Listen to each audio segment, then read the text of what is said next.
Google Photos has a new editor. Now, I wrote about this on our website, geeksontour.com. Let me just show you how you would find that.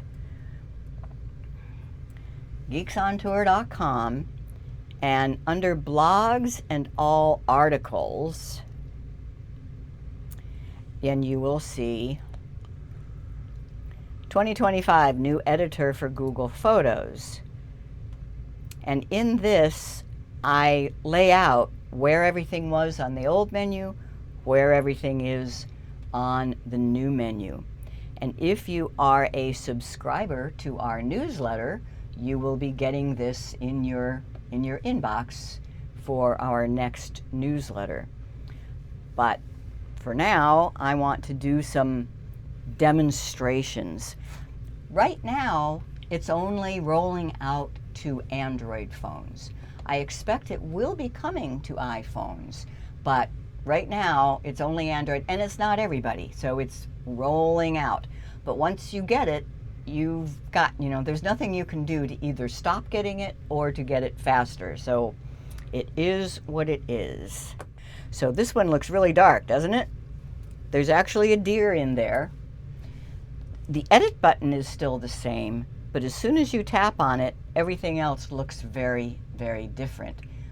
It still has a horizontal menu.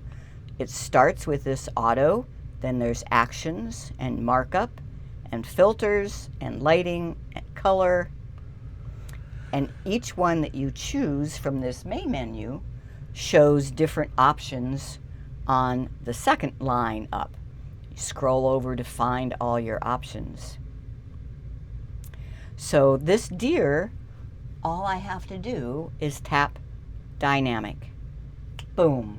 It has done several different editing features all in one AI-powered button. And I could now save as copy, which I wish it would save over the original, but on the Android anyway, it just doesn't. The copy will be the same date as the original, so you will find it right next to the original. All right, so here's one that we took in Taiwan, and I love that image, but I certainly don't like all the other stuff. So I want to edit, and I want to crop it. Now, where is crop? It used to be a separate menu item, right? Well, they've moved it under actions. Actions and crop. And I can drag the corners up and in a little bit. I want to crop out all of that. All right, that's not bad. They have added a new feature though. Let's see what it does. I don't know. Auto frame. So this is like a really fancy AI cropping, but it's more than cropping. Let's just tap on it and see what happens. It's working magic on the photo and deciding what's the best framing for this picture. So it decided that zooming out a little bit was better, and it kind of hid that big ugly orange sidewalk. I kind of like it. But look at this, it's given other choices. A lot of these AI things give you several choices, so I can tap on that, or that, or that, and I can choose the one I like the best. I do think I like the one that's closest up, and tap the check mark. And then I would have to save as copy. Okay.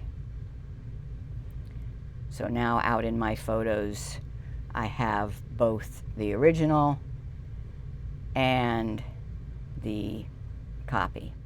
How about this one? This was back when we lived in an RV and we were on the road, and somebody took that picture of us. I liked it, but it needs to be cropped. Edit. And let's say you don't remember where crop was in this new menu. A cool new feature is search.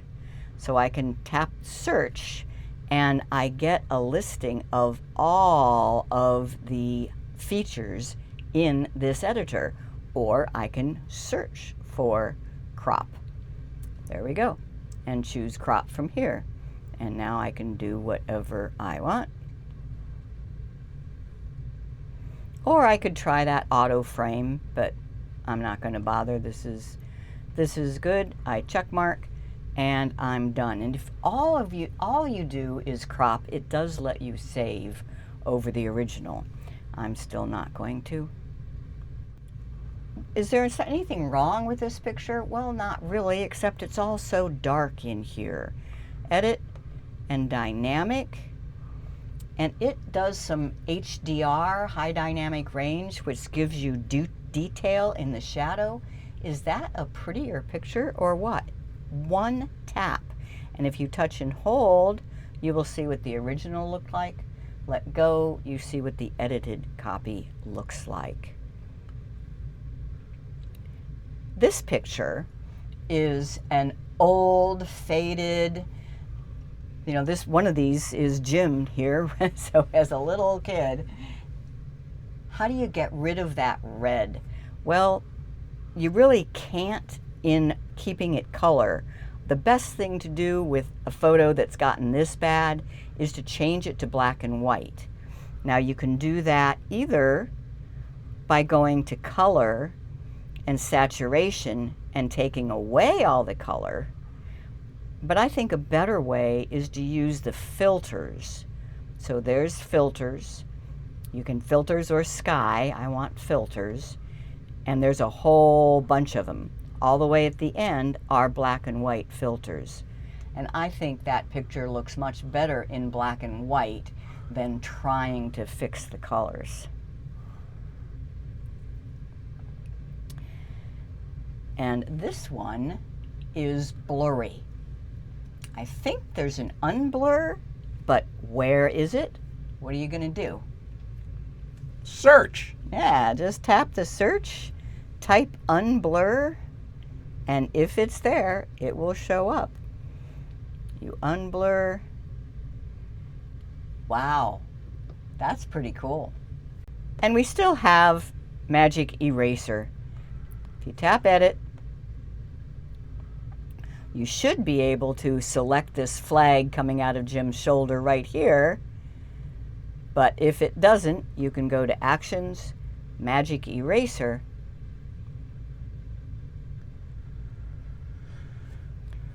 Now I can select that, tell it to erase. It's working its magic. And it didn't get it all, so I select again and erase.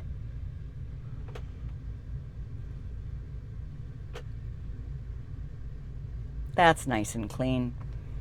Check mark. It probably needs a dynamic. There. Now that's a good picture. What did it look like originally? Let go. There's the edited copy. So if and when you get this new editor in Google Photos, now you know how to use it.